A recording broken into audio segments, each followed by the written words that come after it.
Hello students आज का हमारा टॉपिक है analysis of long term financial position और test of solvency.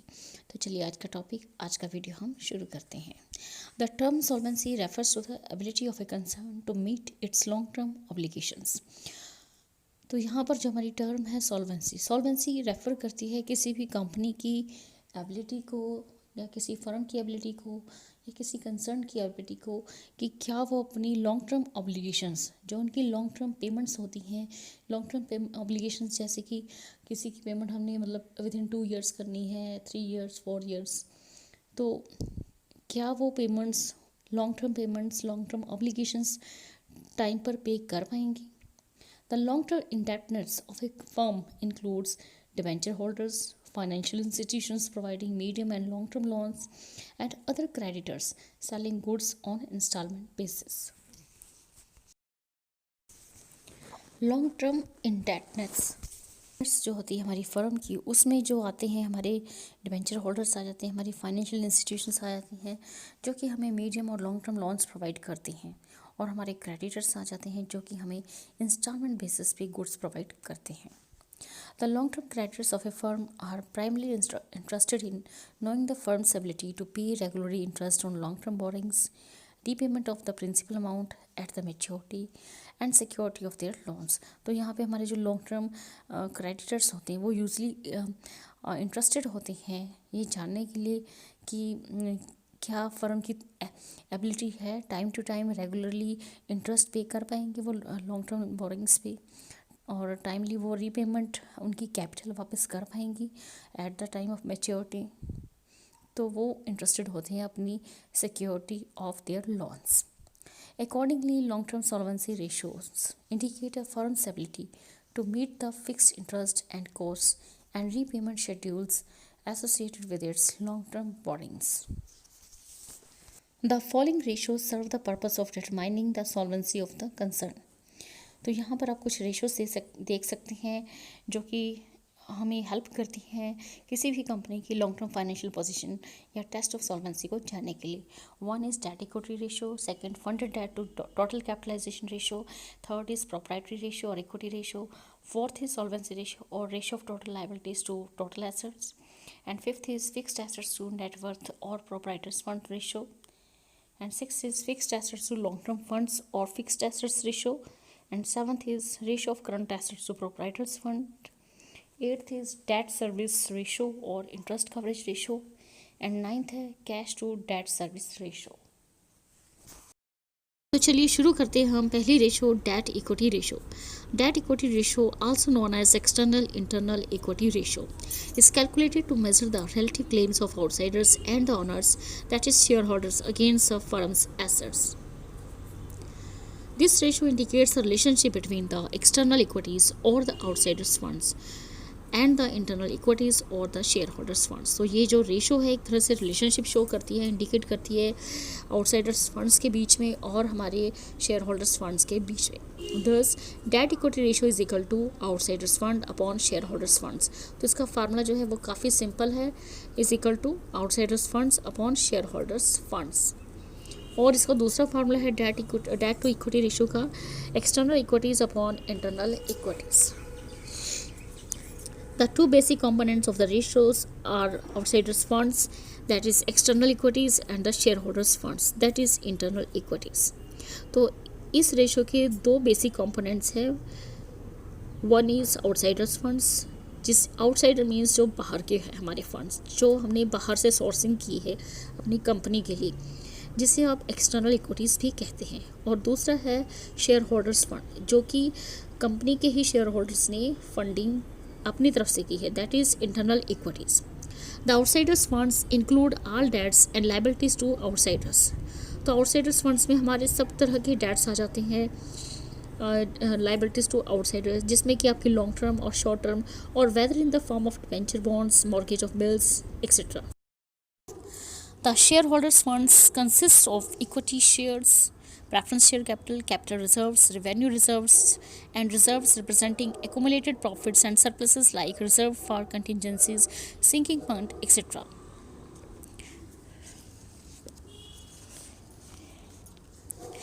The accumulated losses and deferred expenses, if any, should be deducted from the total to find out the shareholders funds. तो जितने भी हमारे reserves हैं, चाहे preference share capital है, चाहे equity share capital है, कैपिटल रिजर्व आ गई, रेवेन्यू रिजर्व और एक्यूमुलेटेड प्रॉफिट्स हैं या सरप्लसेस हैं आपकी कंटिजेंसीज के लिए या सिंकिंग फंड है, तो ये सारे जो है हमारे शेयर होल्डर्स के ही फंड्स होते हैं। Share holders are the real owners of the company.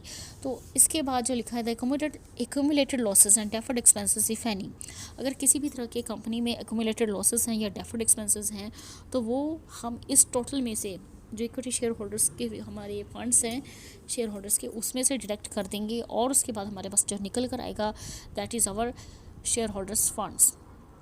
When the accumulated losses and deferred expenses are deducted from the shareholders fund, जब हम इसे लेस कर देते हैं शेयर होल्डर्स कैपिटल में से accumulated losses and deferred expenses को, तो उसे हम कहते हैं net worth, और the ratio may be termed as debt to net worth ratio। Next paragraph में आप देख सकते हैं कि लास्ट की 3 lines, the ratio calculated on the basis of outsiders funds excluding current liability may be termed as ratio of long term debt to share holders funds which is long term debt to share holders funds in bracket debt equity ratio is equal to long term debt upon share holders funds. तो यहाँ पर आप देख सकते हैं कि अगर हम जो हमारी रेशो है, अगर हम आउटसाइडर फंड्स के बेस पे इसको कैलकुलेट करते हैं जिसमें कि हम करंट लायबिलिटी नहीं लेते, सिर्फ लॉन्ग टर्म फंड्स को ही हमने कंसिडर करना है। The ratio calculated on the basis of outsider funds excluding current liability, it means कि हम सिर्फ लॉन्ग टर्म फंड्स को लेंगे, शॉर्ट टर्म फंड्स को हम करंट लायबिलिटीज़ को एक्सक्लूड कर देंगे, शामिल नहीं करेंगे, तो उस रेशो को हम कहते हैं ratio of long term debt to share holders funds which is. तो यहाँ पर जैसे हमारा रेशो है का टाइटल है long term debt to share holders funds यानी कि डेट इक्विटी रेशो, तो यहाँ पर हम सिर्फ लिखेंगे long term debt upon share holders funds. तो फार्मूला याद करना बहुत ही सिंपल है यहाँ। तो यहाँ पर स्टूडेंट्स आपने नोटिस किया होगा कि हम डेट इक्विटी रेशो को 2 अलग फार्मूला से कैलकुलेट करते हैं। पहले केस में हम आउटसाइडर्स फंड्स में जो हम आउटसाइडर फंड्स ऊपर रखते हैं उसमें हमारे लॉन्ग टर्म फंड्स भी शामिल होते हैं और शॉर्ट टर्म लायबिलिटीज़ भी शामिल होती हैं। लेकिन सेकंड वाले केस में हम सिर्फ लॉन्ग टर्म फंड्स को ही ऐड करते हैं और उसमें करंट लायबिलिटीज़ को एक्सक्लूड करते हैं, करंट लायबिलिटीज़ को हम बिल्कुल भी शामिल नहीं करते। तो चलिए देखते हैं आगे न्यूमेरिकल इसका। तो यहाँ पर आप एक एग्जांपल देख सकते हैं जो कि बिल्कुल सॉल्व्ड है। इसमें हमें कैलकुलेट करना है डेट इक्विटी रेशो। तो डेट इक्विटी रेशो का फार्मूला आपके पहले दिमाग में आना चाहिए कि क्या फार्मूला होता है इसका। Simple formula, debt equity ratio is equal to outsiders funds upon share holders funds.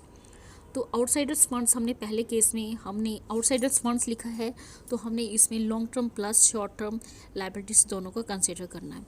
तो आप लायबिलिटीज़ के कॉलम्स में देख सकते हैं हमारी लायबिलिटीज़ कौन कौन सी हैं। एक तो हमारी करंट लायबिलिटी आप देख लीजिए ₹1 लाख है, और जो हमारी लॉन्ग टर्म लायबिलिटीज़ है आप देख सकते हैं इक्विटी प्रेफरेंस, यहाँ डिवेंचर्स जो है हमारे 1 लाख के हैं, तो 1 लाख हमने लिख दिया प्लस 1 लाख की करंट लायबिलिटीज़ डिवाइड कर दिया हमने शेयर होल्डर्स फंड्स से।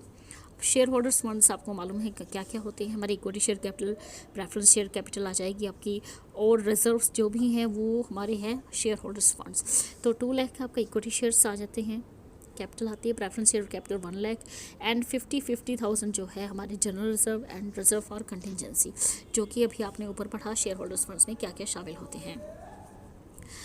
और कैलकुलेट करेंगे इसे, आपका 2 लाख जो है आउटसाइडर्स फंड्स का बनता है और 4 लाख जो है शेयर होल्डर्स फंड्स का। डिवाइड करने पे जो आपका आंसर आएगा 1:2। तो ये आपकी डेट इक्विटी रेशो है जिसमें कि आपके दोनों तरह के फंड्स शामिल हैं, long term plus short term. तो चलिए अगले केस में देखते हैं हम। नेक्स्ट है स्टूडेंट्स इसी क्वेश्चन का बी पार्ट, जो कि बिल्कुल एज इट इज़ है, डेट इक्विटी रेशो, जिसमें कि हम long term debt upon share holders funds same formula लिखेंगे, लेकिन हम इस केस में जो हमारी करंट लायबिलिटीज़ है हम इसको शामिल नहीं करेंगे, इसको एक्सक्लूड करेंगे। Debt equity ratio excluding current liability, that is ratio of long term debt to share holders funds. So long term debts आपके नहीं देखे थे, क्या थे हमारे ₹1 लाख थे, डिवेंचर्स ओनली, और करंट लायबिलिटीज़ को हमने यहाँ पे नहीं लिखना क्योंकि वो हम पहले कैलकुलेट कर चुके हैं। डिवाइड कर देंगे शेयर होल्डर्स फंड्स, जो सेम क्वेश्चन है तो शेयर होल्डर्स फंड्स भी सेम है हमारे 4 लाख के, और आंसर आ जाएगा 1:4। नेक्स्ट है students interpretation of date equity ratio. तो यहाँ पर अब हम देखेंगे डेट इक्विटी रेशो जो है उसका रूल ऑफ थंब क्या है, किस लेवल पे हम उसे सेटिस्फैक्ट्री मानते हैं। A ratio of 1 to 1 may be usually considered to be a satisfactory ratio, although there cannot be any rule of thumb or standard norm for all types of business. तो यहाँ पर जो हम डेट इक्विटी रेशियो का rule of thumb है 1 to 1, अगर हमारी ratio 1 to 1 आती है तो हम इसे सेटिस्फैक्ट्री कंसिडर करते हैं।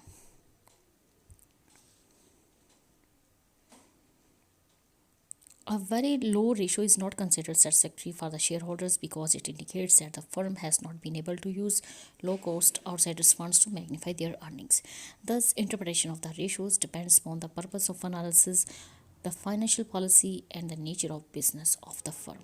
तो जो हमारा rule of thumb है for debt equity ratio is 1 to 1. तो स्टूडेंट्स ये था हमारा आज का टॉपिक। तो स्टूडेंट्स इस वीडियो में इतना ही। अगर आप मेरे चैनल पे नए हैं तो प्लीज़ मेरे चैनल को सब्सक्राइब कीजिए और साथ ही मेरे वीडियो को ज़्यादा से ज़्यादा लाइक शेयर एंड कमेंट कीजिए। Thank you, thanks for watching.